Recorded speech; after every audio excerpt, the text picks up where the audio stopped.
Vamos a ver otra entidad en la que puede ayudar el ozono, que es el síndrome de ovario poliquístico. El síndrome de ovario poliquístico también es una patología muy frecuente, es el trastorno endocrino reproductor más frecuente y se estima que puede afectar a 1 de cada 5 mujeres. Fijaos, la frecuencia es enorme. Tiene amplias implicaciones para la salud, que incluyen efectos metabólicos adversos como la obesidad, aunque no es un criterio de diagnóstico la obesidad, pero se da en un alto porcentaje de las mujeres. La diabetes tipo 2, enfermedades cardiovasculares. También produce problemas reproductivos, infertilidad, abortos espontáneos, complicaciones neonatales y en el embarazo.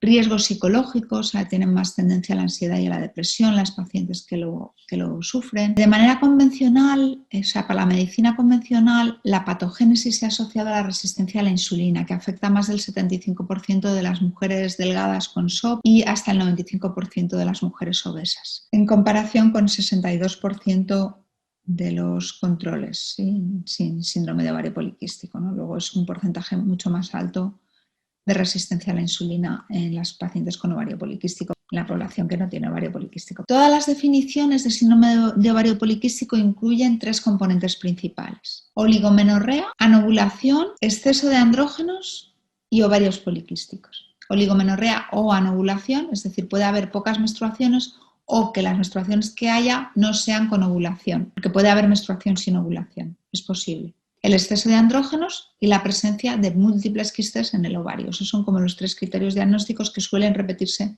en todas las definiciones. Y el hiperandrogenismo, el exceso de andrógenos, ¿no? El hiperandrogenismo se define clínicamente como un hirsutismo, es decir, un crecimiento de vello en zonas donde la mujer no suele tener vello, con una puntuación en un test que es el de Ferrinan-Galway de más de 8. Ahora veremos un poquito unas imágenes que explican este test. O bioquímicamente por tener una testosterona total elevada o una testosterona libre elevada. Ese es el hiperandrogenismo. La oligomenorrea, o también puede ser amenorrea, pueden ser mujeres que no tengan ninguna menstruación, pero la oligomenorrea se define como menos de 9 menstruaciones por año. Y hay veces que no es necesario lo que os decía, ¿no? Que puede ser que haya un ciclo anovulatorio, pero que igual la mujer menstrue y se considera diagnóstico también. O sea, una oligoovulación, una ovulación que no sea todos los meses, también se considera un criterio diagnóstico de SOP. Y los criterios de ultrasonido son que haya más de 12 quistes, o sea, por ecografía tiene que haber más de 12 quistes, 12 folículos antrales, cada uno menor de 9 milímetros. Y también se acepta para el diagnóstico unos ovarios grandes, más de 10 mililitros de volumen. Aquí tenéis la escala de Galway que os decía. Para el hirsutismo, como veis, el vello sobre el bigote, la comisura, el vello debajo de la barbilla, el vello en el pecho, en la línea alba, en mitad del abdomen o en las piernas, ¿vale? Y hay diferentes grados. Aquí tenéis la puntuación, se suman puntos.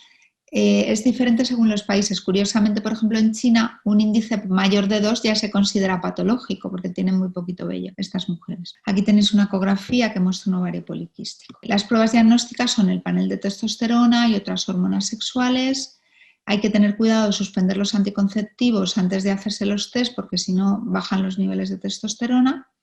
La hormona antimülleriana, perdonad que me he ido para atrás, la hormona antimülleriana suele estar elevada, que es otra de las cosas que se piden. Y luego siempre pedimos un perfil glucídico en estas pacientes y una hemoglobina glicosilada, una glucosa en ayunas, insulina, para ver un poquito cómo tienen el metabolismo hidrocarbonado. También hay algunos signos clínicos, como la obesidad troncular fundamentalmente, una cosa que se llama acantosis nigricans, que es como una mancha negra que suele estar aquí detrás en el cuello. Eso nos indica resistencia a la insulina. Y también las verruguitas esas, cuando son muy grandes y hay muchos acrocordomas en el cuello, también nos indican que puede haber una resistencia a la insulina. Y luego otras alteraciones como la prolactina, la 17-hidroxiprogesterona también pueden estar alteradas en estas mujeres. Nosotros también tenemos una teoría novedosa sobre el síndrome de ovario poliquístico, que es que el doctor Attila Todd, que es un ginecólogo estadounidense que en su libro Fertilidad versus Infertilidad consideró varios aspectos del síndrome de ovario poliquístico y mediante su experiencia clínica y los cultivos reiterados de mujeres que vio en su consulta, más de 50 años de experiencia, todavía está vivo y todavía sigue trabajando, el doctor Attila Toth, que tiene más de 80 años, él sugería que el síndrome de ovario poliquístico muchas veces era secundario a una enfermedad inflamatoria pélvica, es decir, a una infección crónica no diagnosticada del tracto genital, y que incluso era posible la transmisión vertical a través del embarazo y el parto de esos gérmenes que la madre tenía en su aparato genital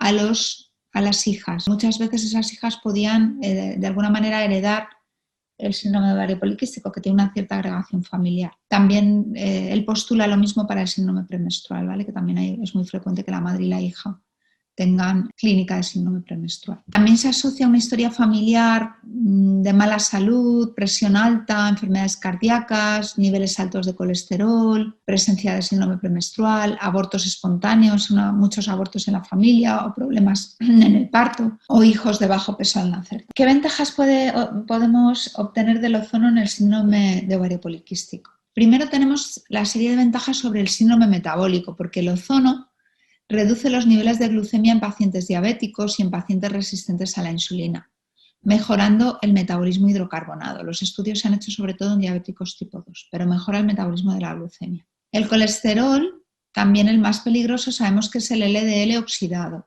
Entonces el ozono reduce la LDL y reduce también la oxidación lipídica.